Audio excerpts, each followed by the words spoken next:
Hello everyone, welcome back to my channel. तो आज हम लोग ये वाला टॉपिक करने वाले हैं जिसका नाम है methods to find the complementary function. पिछले वीडियो में मैंने higher order linear differential equation that is hold उसका फर्स्ट लेक्चर करवाया था। तो उसमें मैंने आप लोगों को जनरल फॉर्म, स्टैंडर्ड फॉर्म ये सब पढ़ाया था और उसके कुछ बेसिक टॉपिक्स जो होते हैं वो सब भी दिखाया था। तो इस वीडियो में मैंने पिछले वीडियो में मैंने जैसे बोल दिया था कि कॉम्प्लीमेंट्री फंक्शन कैसे निकालते हैं, तो वही हम लोग आज करने वाले हैं। तो उसके पहले मैं बोलना चाहूँगी, जो लोग मेरे चैनल पे नए व्यूवर्स हैं, प्लीज़ मेरे चैनल को सब्सक्राइब करके मुझे सपोर्ट कीजिए ताकि मैं ये चैनल बहुत आगे तक ले जा सकूँ। चलिए देखते हैं कि इस वीडियो में हम लोग जो करने वाले हैं उसका जो मेन मोटिव है और उसका जो मेन प्रोसेस है वो क्या होता है।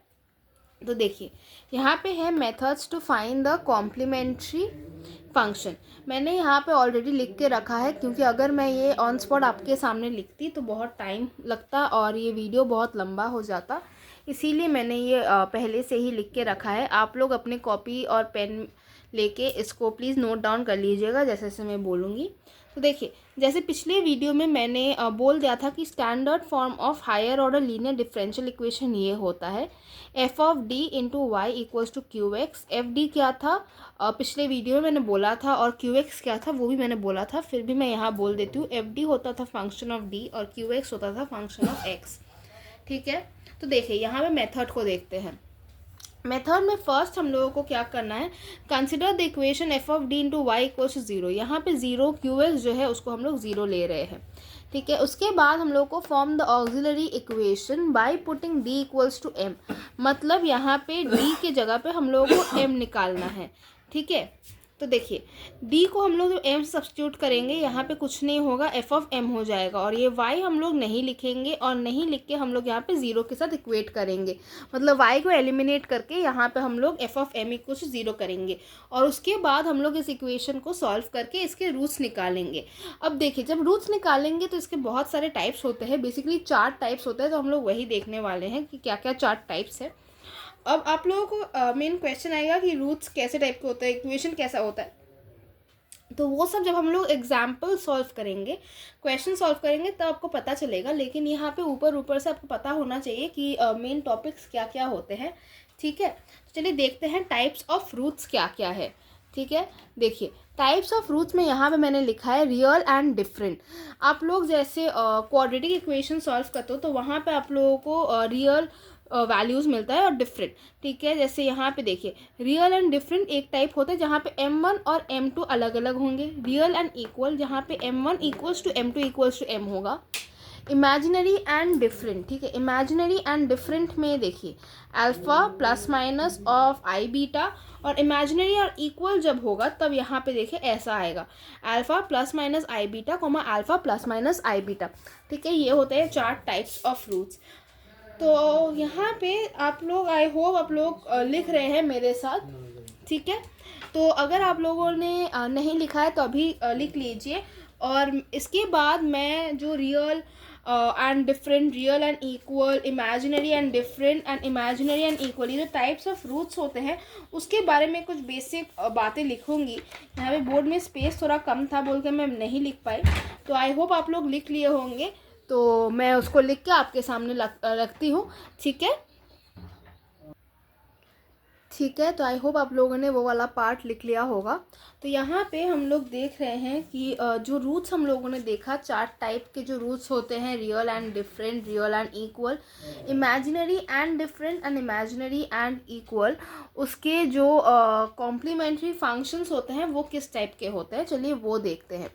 ठीक है, रियल एंड डिफरेंट का जो होता है वो देखिए यहाँ पे सी एफ मतलब कॉम्प्लीमेंट्री फंक्शन। तो रियल एंड डिफरेंट में देखिए c1 e to the power m1x plus c2 e to the power m2x। यहाँ पे जो m1 और m2 है वो अलग अलग वैल्यूज़ है क्योंकि यहाँ पे लिखा है देखिए रियल एंड डिफरेंट, मतलब m1 और m2 का जो वैल्यू होगा वो डिफरेंट होगा। अगर सेम वे में यहाँ पे 3 रूट्स आते हैं, कोई क्यूबिक इक्वेशन है तो वहाँ पे जो अभी 3 रूट्स आएंगे उसका कैसे सोल्यूशन, उसका कैसे कॉम्प्लीमेंट्री फंक्शन बनता है वो देखते हैं। c1 e to the power m1x plus c2 e to the power m2x plus c3 e to the power m3x। ठीक है। इस वे में रियल एंड डिफरेंट को हम लोग सॉल्व करते हैं। रियल एंड इक्वल में देखिए यहाँ पे क्योंकि m1 और m2 इक्वल है, तो यहाँ से अगर हम लोग इसको m से रिप्लेस कर देंगे तो यहाँ से हम लोग e⁻mx कॉमन लेके c1 + c2x लिख सकते हैं। सेम वे में 3 रूट्स होंगे, तो देखिए यहाँ पे c1 + c2x + c3x² = e⁻mx। ठीक है, ऐसे होता है। उसके बाद देखिए imaginary and different. Imaginary and different जब भी आएगा तब देखिए यहाँ पे कॉम्प्लीमेंट्री फंक्शन जो होगा, कॉम्प्लीमेंट्री फंक्शन में यहाँ पे देखिए e⁻x इंटू ब्रैकेट्स में c1 cos βx + c2 sin βx। Same में इमेजिनरी एंड इक्वल जब होगा यहाँ पे देखिए e⁻x लेंगे, c1 + c2x cos βx + c3 + c4x sin βx। ये जो 4 टाइप्स होते हैं, ये 4 टाइप से हम लोग एक टाइप का, हर एक टाइप का स्पेसिफिक वे होता है कॉम्प्लीमेंट्री फंक्शंस निकालने का। यही सब आपको तब और ज़्यादा समझ में आएगा जब हम इसके ऊपर बेस कुछ एग्जाम्पल सॉल्व करेंगे। तो यहाँ से आपको ऊपर थोड़ा सा आइडिया होना चाहिए कि कैसे क्या होता है। नेक्स्ट वीडियो में हम लोग particular integral that is P कैसे निकालते हैं वो समझेंगे, क्योंकि ऑलरेडी मैंने आप लोगों को बोला था कि जो सोल्यूशन होता है वो होता है y = CF + PI। ठीक है, ये होता है मेन सोल्यूशन। तो यहाँ पे हम लोगों ने CF ऑलरेडी पढ़ लिया है, बाकी रहा है आपका PI जो हम लोग नेक्स्ट वीडियो में करने वाले हैं। आई होप आप लोगों को यहाँ तक समझ में आया होगा जो भी मैंने आपको पढ़ाया है। ठीक है, अगर आपको ये वीडियो अच्छा लगा है तो please like this video, share it with your friends. और अगर आप लोगों ने अभी तक मेरे चैनल को सब्सक्राइब नहीं किया है तो प्लीज़ मुझे सब्सक्राइब कर दीजिए, और मेरे चैनल को मैं इस वे से थोड़ा आगे ले जा सकूँगी। प्लीज़ मुझे सपोर्ट कीजिए। Thank you. I will meet you all in the next video. Bye bye.